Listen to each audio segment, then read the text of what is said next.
Okay, so I'm trying to make this video as a little testimony / what I learned from state conference, and hopefully maybe share it. I first started doing this with a friend on Facebook Messenger, but it only gives you like 20 seconds at a time to record, and it was kind of annoying to have to keep like starting and stopping. So I'm gonna try just this full-length video, I guess is what we'll call it, and see if it works. So I had state conference the past 2 days, and we themed it on, or I should say they themed it on, like choose ye who you will serve. And then also in the Book of Mormon, they chose 2 Nephi chapter 2, and they challenged us to read it. I actually didn't get to reading it until today, so after state conference, and I kind of just wanted to talk and share what my thoughts were that I had as I was reading and after I was reading this thing. And so those thoughts that I had, well, actually, let me back up. So in 2 Nephi, chapter 2, Lehi is talking to his son Jacob and telling him about some different things. So talking about how there has to be opposition in all things. And then he also talks about like the fall of Adam and Eve and why that was so important and vital, and how we are I don't want to say promised, but like that we might have joy, so that we'll have joy in this life. And so as I was reading this and thinking about, the verses where it's like there's going to be opposition in all things, because without the opposition we wouldn't know like the good from the bad, and the sad from the happy, and vice versa. And so it made me think of all these things going on in the world right now. So like with COVID-19 going on and all of the like social distancing and isolation, quarantining, those kind of maybe moments of feeling like you're alone in the world. Or maybe with all the political things going on, we just had a big presidential election, and my, at least Facebook news-wise, it's still all over. And if you're someone like me who kind of hates politics, I'm kind of hating it, and I would like it just to stop. Anyway, so there's like things like that going on, plus just like the everyday things of life. So like, maybe that's work, maybe that's school, maybe that's, figuring out how you're going to pay your bills or get groceries, or, who, you can connect with because you are feeling alone, or just, everyday stresses. And it got me thinking about this opposition in all things, kind of helped me remember that without all of these things going on, I wouldn't remember, quote unquote, like the good times or the old normal, and without these hard times, we wouldn't be able to learn and grow. I keep saying and I'm becoming aware of it. So with all these hard times, there's this verse in chapter 2 of 2 Nephi, and it says, "Thou knowest the greatness of God, and he shall consecrate thine afflictions for thy gain." So all these hard times that we're going through, whether it be things going on with the world, whether it be things that are just happening in our everyday lives, these things are for our good.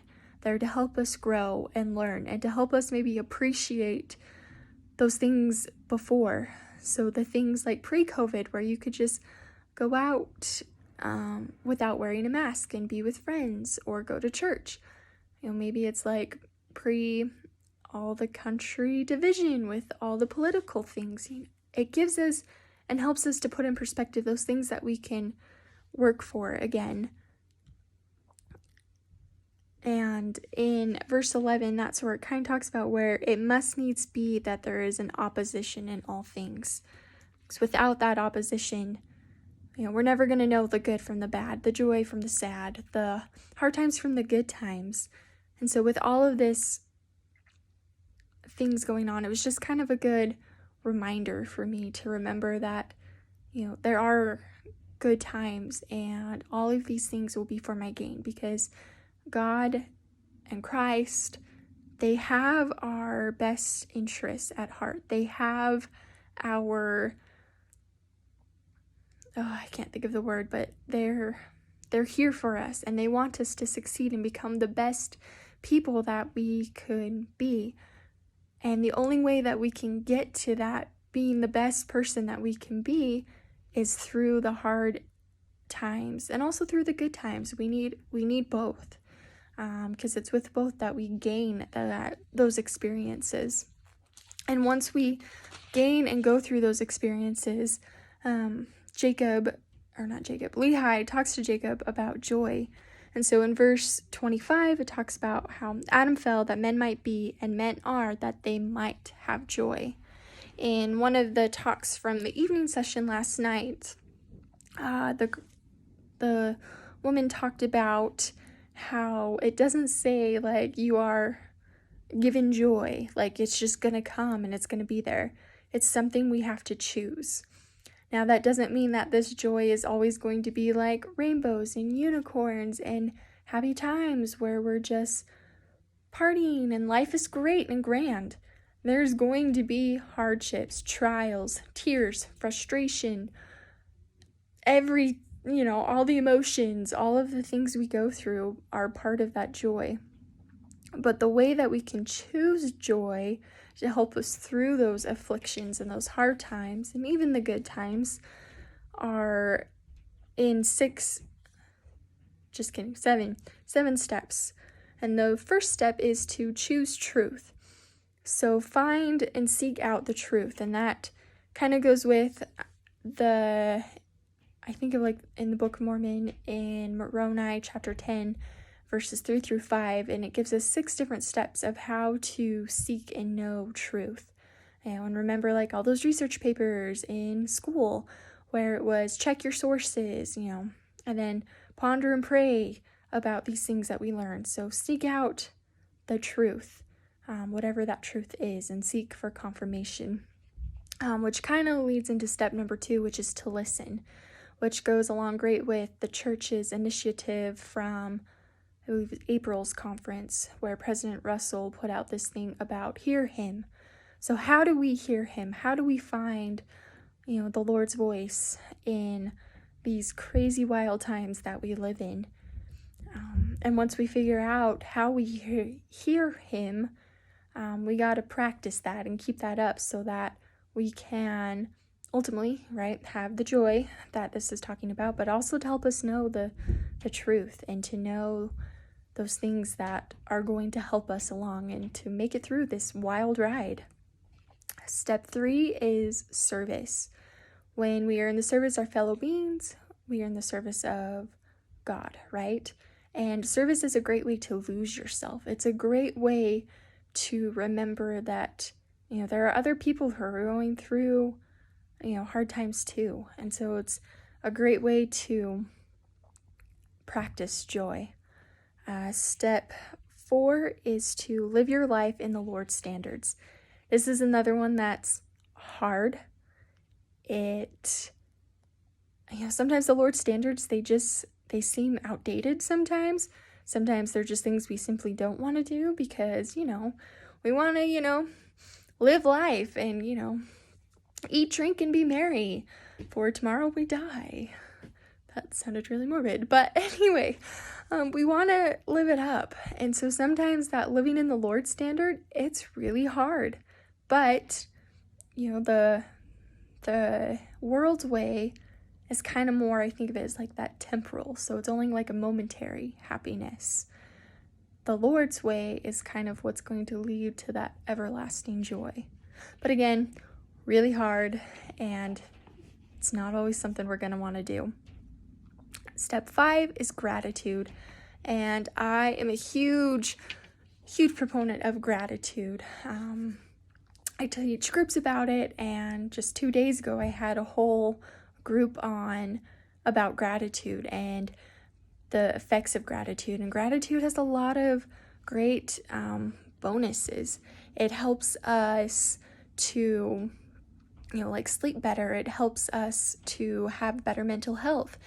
It, if you want like scientific, it releases the chemical in our brain that provide like endorphins, and endorphins help you feel happier and more joy, which, right, since these steps are all about finding ways to give joy or find joy. And with gratitude's a great way to start it. And there's so many different ways to practice gratitude. You can just simply say thank you to the people around you, or when you see a pretty sunset, because I love sunsets, acknowledge and like say thanks to Heavenly Father, for that beautiful thing. You can do gratitude journals, and you can either just list them kind of simply so that it's kind of more like a list and a log, or you can, as I had my group do on Friday, I had them, when they wrote about the one thing for the game we played, they had to write down something they were grateful for. And later at the end, when I had them journal it, I had them go into detail about why they were grateful for that thing. So I had like a girl write Christmas carols. So I had her write, why are Christmas carols important to you? How do they help you get through the hard times and the good times? Like, why are you grateful for Christmas carols?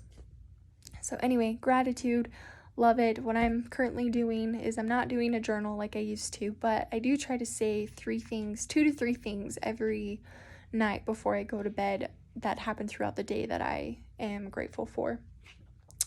Step 6 is to stop comparing.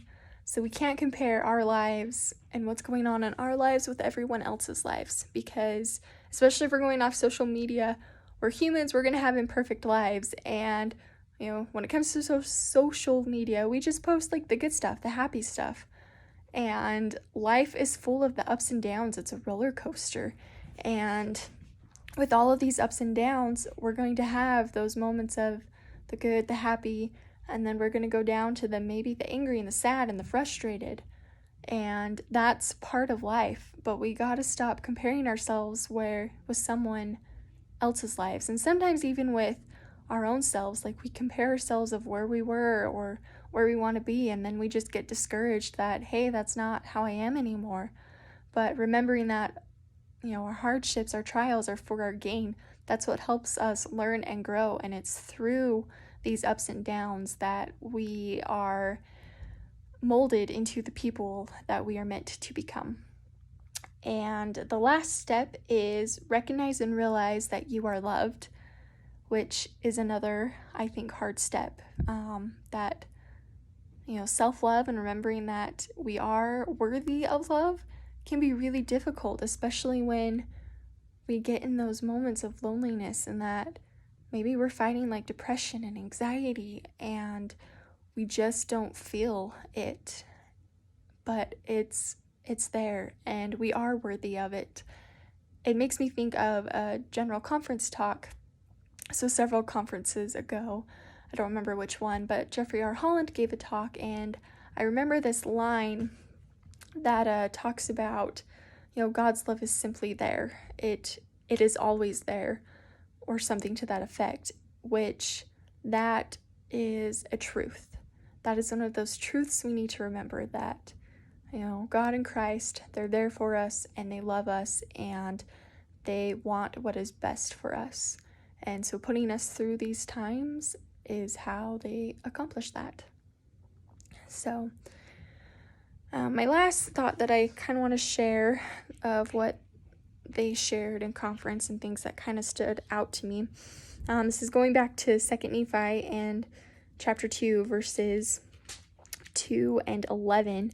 And one of the speakers, sorry, just looking at my notes, but she had us switch out 2 words in those verses, so 1 word per verse. And so in verse 2, we switch out the word affliction for imperfections, and in verse 11, it is at the beginning the word opposition, we switch out for imperfections. So then they would read, "Thou knowest the greatness of God, and he shall consecrate thy imperfections for thy gain."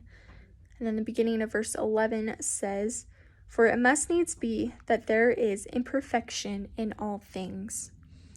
And I thought that was really interesting because we go through this life trying to be, perfect, and we're not, because we're human and we aren't going to reach that imperfection state in this life. And it's okay, because it's through these imperfections, right? They're for our gain. So it's kind of like with those afflictions, it's for our growth and how we learn and become who we're meant to be. And there has to be imperfections in all things we do, because that helps us remember, our goal of that perfection, that, goal to be maybe Christ-like. So anyway, these were just some of my thoughts that I wanted to put out, but I didn't feel like writing them down. So